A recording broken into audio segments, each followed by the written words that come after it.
Okay, today we are pulling back the curtain on the modern hospital. We're going to go way beyond the waiting rooms and the beeping machines to really uncover the surprising and intensely human systems that actually control a patient's care. So let me just ask you this to get us started. When you picture a hospital, what do you see?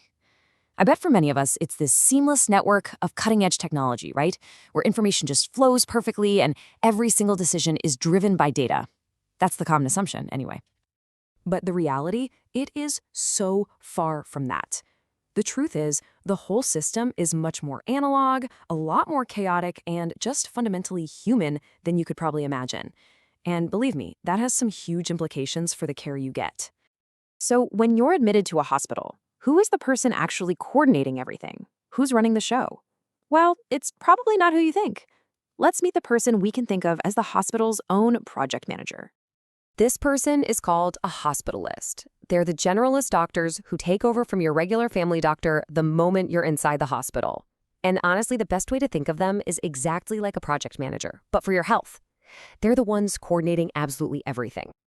And let me tell you, it's a massive job. A hospitalist is juggling like 8 to 10 new patients at any given time.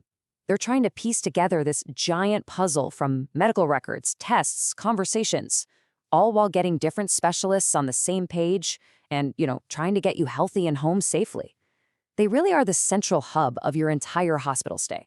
So this is where things get really fascinating. If the hospitalist is the project manager, how does their team communicate? You'd think there'd be some sophisticated, high-tech system, right? Nope. What we find instead is a system basically built on whispers.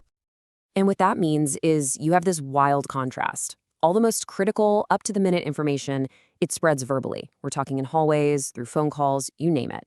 But the actual written record, the official chart, that's often just an afterthought. It gets updated hours later, if at all. And the direct result of this system? Well, the staff has to go on these constant manhunts. I mean, they're literally physically tracking down their colleagues just to get one key piece of information that hasn't made it into the chart yet. It's a whole system running on memory and word of mouth. And this quote just perfectly illustrates how precarious this all is. Just picture it. A specialist is on their lunch break trying to tell your hospitalist which of 8 different, similarly named drugs to prescribe, but their voice is all muffled by a bad cell signal and the sound of them chewing a sandwich. It sounds crazy, but this kind of thing actually happens. Okay, so we've seen the process, which is kind of wild. Now let's look at the people. How do they actually cope and navigate this super high-stress, analog world day in and day out? If you were a fly on the wall, you might be shocked by the amount of dark humor that surrounds death in a hospital. But it's really not callousness. It's a crucial survival mechanism. It's a way for the staff to build an emotional barrier so they can do their jobs without just being completely overwhelmed by tragedy. Another really human element is this clear social hierarchy. You'll see nurses and support staff just chatting casually, talking about their lives. But the second a doctor walks into the group, the entire dynamic shifts. The conversation changes. You can feel this sense of forced friendliness in the air. So what do the hospitalists themselves think about all this? Well, it's a total paradox.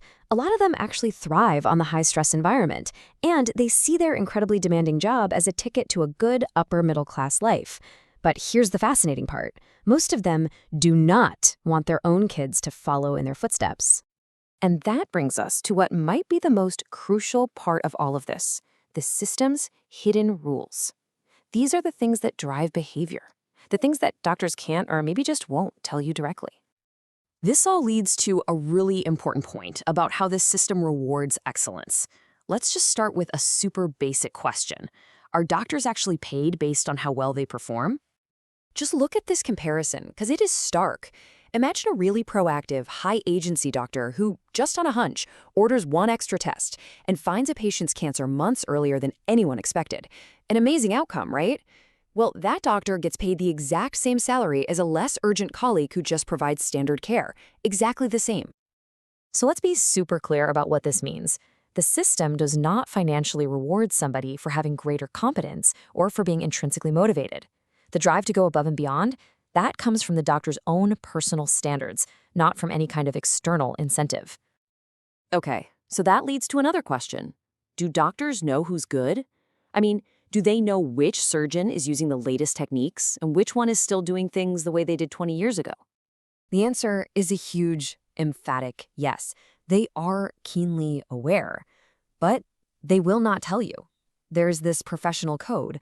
They'll use these vague, empty phrases like, "Oh, Dr. Smith is a highly capable surgeon," while at the same time, they're quietly sending their own family and friends to someone else.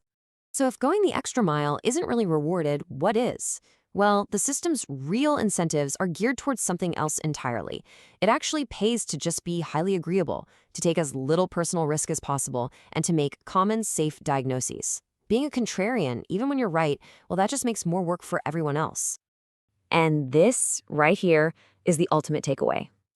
The quality of care you get, it's not just about medical science. It's profoundly shaped by all these hidden rules, these communication breakdowns, the social hierarchies, and these totally misaligned incentives.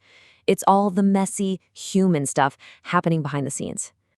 Which leaves us with this one last, huge question to think about.